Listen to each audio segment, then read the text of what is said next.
guys, it's Tiffany. I am one half of the Ortiz sisters, and I am the one who edits all of our videos. And the reason that I'm doing this video is because when we reacted to XG's music video for Left Right, there was a huge chunk of it that I had to cut out because I felt that it would be able to stand on its own thing as a separate video, and I did not want the reaction video to be super long.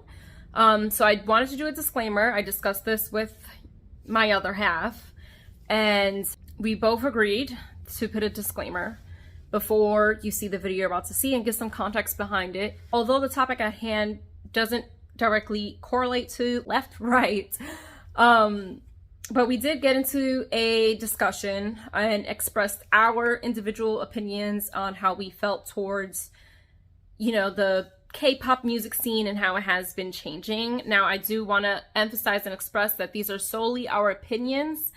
This does not mean that we do not like K-pop music. These are solely our opinions. Music is subjective, right? So everyone has their own opinion towards certain things that they like or what they're not gonna like. We are not saying anything bad or negative about K-pop music and the changes that it has been through. We just wanted to express our personal thoughts about that. And we would love to discuss it with you guys. Of course, if you're going to be kind, please leave in the comments, discuss your thoughts on the changes of how K-pop music has changed and or evolved and the direction it's going with. So that's really, we wanted to just disclaim that we do not hate K-pop music or anything of that nature. We love K-pop actually. And we do not have any hate towards any groups or anything at all. And again, it is okay to agree to disagree. You do not have to share our opinions. So just wanted to put that warning before you see the video.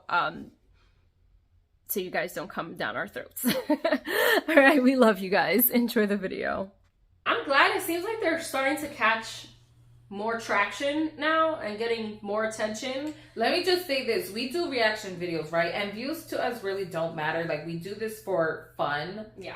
But XG's videos, and again, for other people who reacted to XG, they probably got more views. But for us, it was just a lot. Like, it was at well, the last we checked, it was at like 4.1K views. So clearly, you guys love XG. And I'm happy because I love XG. So I'm happy because, especially if they're based in South Korea and if they're going and performing these songs, let me just say this, in the K-pop world, and I know it's been a back and forth, right? Because I know a lot of fans have been saying, oh, the music of K-pop is changing for the worse and it doesn't sound the same anymore. I feel like just for any artist, changes happen. Mm-hmm. And mind you, with new groups, yeah, but that's why new groups, they're starting out the way that they are, and who knows, they're going to change their sound. And I'll bring up a perfect example. And I'm really not talking crap about them, so don't think I am. This is just my opinion, guys. I gotta express that. The group ITZY, to me, I felt like they were going hard and strong, and then their music started changing where I was just like, oh, which for me, my personal taste, this is just me, I like the past few songs that they did, I wasn't liking it. Now so who knows, they may be like coming out with like R&B-ish sounding type music, and then they could change into how, I guess, what K-pop I guess what K-pop, I don't know what K-pop sounds like. I guess what you guys, or the ones who are complaining it doesn't sound the same, they may do a song where it sounds like how it was before. Like, I mean, we don't know. But music is just ever changing, period. Yes. So it's not just K-pop, because even the K-pop that I guess you guys or we would be familiar with didn't sound like that in the 90s. No, they didn't. Like it, early 2000s. Like, it didn't sound anything like that. Yeah, so but that's the thing. Music just evolves, period. And so not everyone is always going to take a liking to it. Like, personally for me, like for American music, I don't like a lot of the music of today because it's not my cup of tea. Thing. Does it mean that it's trash? No, it's just not my thing, no, and exactly. That's okay. Like, exactly. You know, so I just feel like, listen, if it's not your cup of tea, that's fine. I mean, just my personal opinion. I feel like no groups or idols should be bashed because of it. Because I've seen people bash it.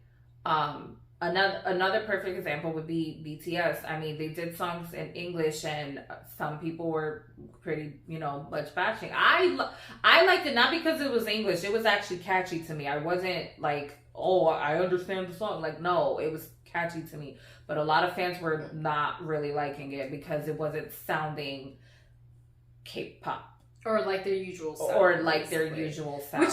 Which I'm like on the fence with that because I am ARMY completely. I got where people were staying with that because it just sounded more Americanized, like trying to be more commercial for worldwide, basically, so everybody can like it. But at the same token, anybody who knows BTS, like anyone who's really a fan from the beginning, like from jump, knows that they changed their sound constantly. They're one of the very what's the word I'm looking for? Like their music is very like fluid. They're constantly changing it.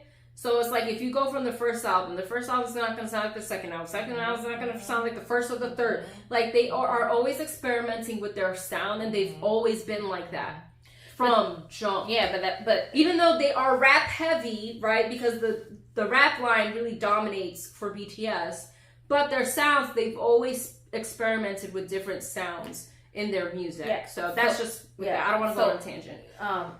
Yeah, all in all, I was just bringing this up to say that I'm actually happy that XG is getting traction the way it is. Oh, because again, their sound is sounding like rap / R&B or R&B / rap, whatever. And a lot of the times, if it's like in South Korea, it's not to say they don't have R&B artists.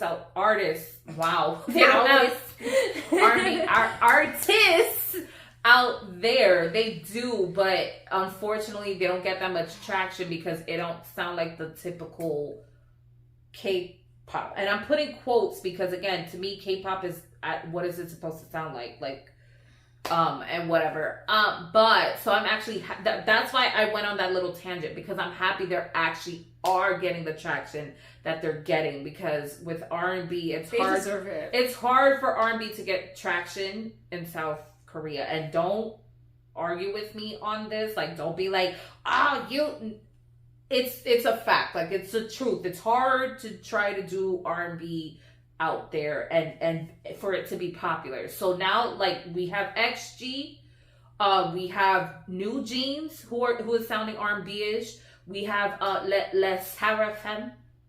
I think. Yeah. Okay, that group, Anti-Fragile, the song is Anti-Fragile, Les Seraphim. Can you put, like, how it's supposed to be pronounced? Like, how they write it out and sound it out like that? Can y'all write that down in the comments? Because it really irks me, because I feel like I'm always butchering their name. But yeah, like, Les Seraphim. Like them. And Hyphen also kind of does... And hyphen, I don't know them, but hyphen. Fever. Okay. Hyphen. And hyphen. And again, it's not to say groups haven't had like R&B sounding songs. They have, but I feel like for women groups, for some reason, it wasn't getting the traction. So I'm just happy. All in all, I'm just happy that it's getting the traction that it is. That means, everybody's musical ears is getting more, everybody's being more open-minded. Let me just say that. Now they're loving it. So, and these girls deserve it because they're really freaking talented, man. Beyond. I feel like they were underrated. For when they debuted. Yeah. So, because again, times are changing. People are now like, being more open. Left, right,